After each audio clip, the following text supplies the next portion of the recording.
Loren Kim. I'm Lucy Anstead. I'm Tess Gilmore. And I'm Meghan Green. And we will be talking about minority representation in media. To begin, I'd like to introduce to you Braylon, a 2-year-old girl who loves the Princess Elena of Avalor. She watches her show all the time and loves to dress up as her. Maybe this is because Braylon sees herself in Elena in a way she hasn't seen herself in anyone else. Maybe this is because Elena is relatable. Maybe it is just because Elena is a magic princess, but who can tell? This leads us to question the issues we find in mainstream media. The mainstream media has an incredibly strong psychological influence because it is the main and only gateway for many people to learn about other religions, races, and cultures. Some audience members do not have other outlets to learn about religions, races, and cultures other than their own, so all of their opinions are solely based off of the media. People have become so addicted to it, they will trust everything they see. Therefore, if the media only portrays Muslims in a negative light, promoting the idea that they are terrorists and generally violent, the audience will form biases and prejudices and possibly use their perceptions to fuel hate crimes. Darnell Hunt, the director of the Ralph J. Bunche Center for African Studies at UCLA, said, over time, they found that people who watched more TV embraced what they called the TV of the world. And if the TV of the world was violent, then people assumed that the world was more violent. In addition to Hunt's research, Nicole Martins of Indiana University said, there's this body of research and a term known as symbolic annihilation, which is the idea that if you don't see people like you in the media, you must somehow be unimportant. Some people, like producers and directors, do not realize how important the media is to their audience, and they need to see characters like themselves. In addition, Anna Christina Raymond, the assistant director of the Bunche Center, explained that the minorities' lack of accurate representation can lead them to question their worth as a member of society. She mentioned, you may wonder, do I matter? Does society value me as a person? Visual media teaches us how the world works and our place in it. People may think that if a character similar to themselves is not portrayed in a positive light, they do not matter in society. According to the Huffington Post, Raymond also found that since the 1960s, research showed unequal power that can be damaging to the audience. Lastly, I'd like to mention Michael Morgan, a former professor and author of multiple studies of media effects on society. He told Huffington Post, I think the moral argument is self-evident. Stories matter. Stories affect how we live our lives, how we see other people, how we think about ourselves.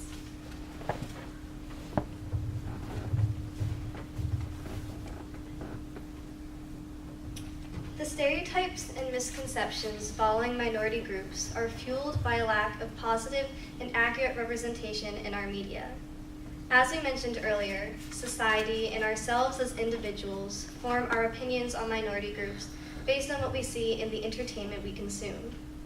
Without a direct reference, we often refer to what our televisions or phones tell us, without seeking the truth out for ourselves. The Huffington Post says, the majority of Americans are instead exposed to Muslims through the media, which tends to represent Muslims as terrorists, violent, and the other. This quote shows us the extreme impact stereotypes and media can have on how we perceive others.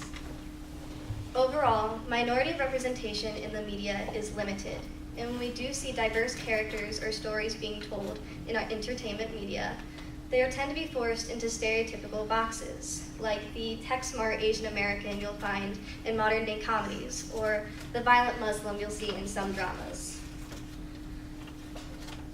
Another example would be how Hispanic women are portrayed in media. Gloria of Modern Family is an example of an over-sexualized, over-dramatized version of Hispanic women. However, the women of Jane the Virgin show a more accurate portrayal of how Hispanic women live their day-to-day lives and their values. However, if somebody is only exposed to Gloria's character, they might be led to believe that this is how all Hispanic women act. In 2016, the Comprehensive Annenberg Report on Diversity found that among 414 studied chosen films, only 28.3% of characters were from minority groups. In addition to this, award shows like the Oscars have been heavily criticized for excluding diversity in their nominees. To put this into perspective, only one Hispanic man has ever been awarded the award of Best Actor, and 0 Hispanic women have ever been Best Actress. Despite these upsetting statistics, many people in the entertainment industry are taking strides to make our media more inclusive. An example of this would be the new Black Panther movie, which came out this year and quickly became the 3rd highest grossing film in North America. This truly demonstrates the demand for more minority characters and diversity in our media.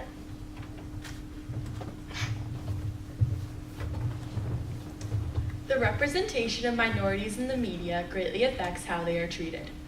The misrepresentation of Muslims has created stereotypes and prejudices, such as the idea that all Muslims are violent or dangerous. These violent portrayals have resulted in extremely negative outlooks on the community.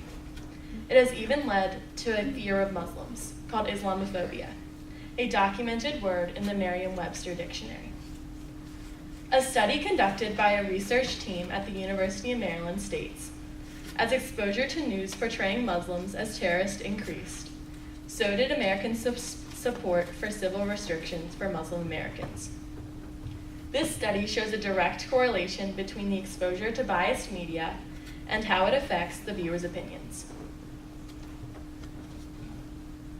In Fort Pierce, Florida, on September 11, 2016, a man set fire to the Islamic Center of Fort Pierce as revenge for a terrorist attack conducted by a Muslim.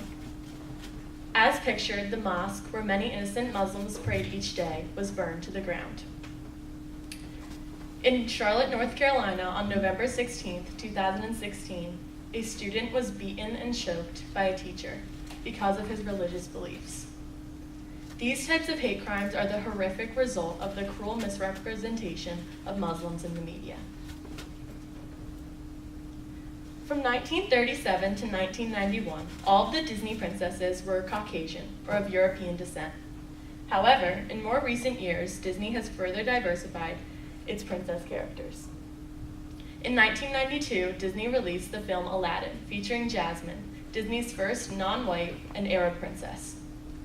From then, Disney went on to introduce Pocahontas, a Native American, Mulan, a heroine of Asian descent, Tiana, an African American princess, and Raylan's favorite, Elena of Avalor, a princess of Hispanic descent. With this progression, children are now able to see characters who they can relate to and look up to. It teaches these children to embrace and value our differences rather than be ashamed of them. This image also shows the public that no matter your ethnicity, race, or religious beliefs, you are important.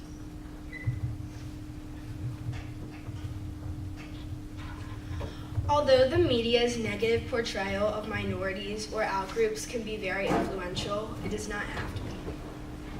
There are multiple ways to avoid picking up prejudice and digesting prejudice from the media. If we are unable to avoid seeing negative depictions of minorities in the news, entertainment, and social media, then it is important that we find ways to buffer ourselves from their effects. One of the initial steps we can take is recognizing negative stereotypes when we see them and resisting their influence on our explicit and implicit biases. Explicit biases are the beliefs or attitude we have about groups on a conscious level, whereas implicit biases are the opinions that we pick up subconsciously or without intent. An important tool in tackling these biases is actively challenging stereotypic responses when they occur. Also, by deliberately exposing ourselves to more diverse representations of other groups, we become less likely to develop biases about them. As stated in an article from the Greater Good magazine, studies have found that people who have had more social interaction with minority group members are less likely to be affected by negative depictions of these groups. Even if we are unable to do this, we can consume the media with counter-stereotypic portrayals of these minority groups while also encouraging others to do the same. Doing this can lessen the extent to which stereotypes affect and form our behavior and attitudes towards minorities. On another note, it is important to recognize that the media does not always illustrate negative stereotypes and that it can be useful. Ultimately, we can use the media as a tool, helping us to come into contact with several social groups we otherwise may not have contact with. Overall, we can resist the influence of stereotypes in the media when we, 1, acknowledge that they exist, and 2, recognize them as a problem. By doing so, we can reduce our prejudices and foster attitudes that promote equality. In addition to avoiding picking up prejudice as an audience, we can encourage others, whether it's producers or executives, really essentially anybody involved in creating the media that we view, to create more accurate depictions of minorities. Moving forward ultimately comes down to having a progressive attitude. If we work to cut these prejudices, we can live in the way that God truly intended us for us to live, as equals, as brothers and sisters, and most importantly, as one in solidarity.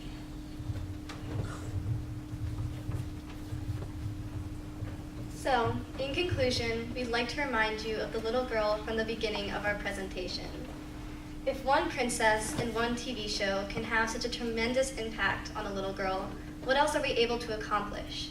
What else can we do to change how we view ourselves and the people all around us? By simply adding more diversity and inclusivity to our media, we can influence and foster a more loving and accepting society as a whole. Thank you.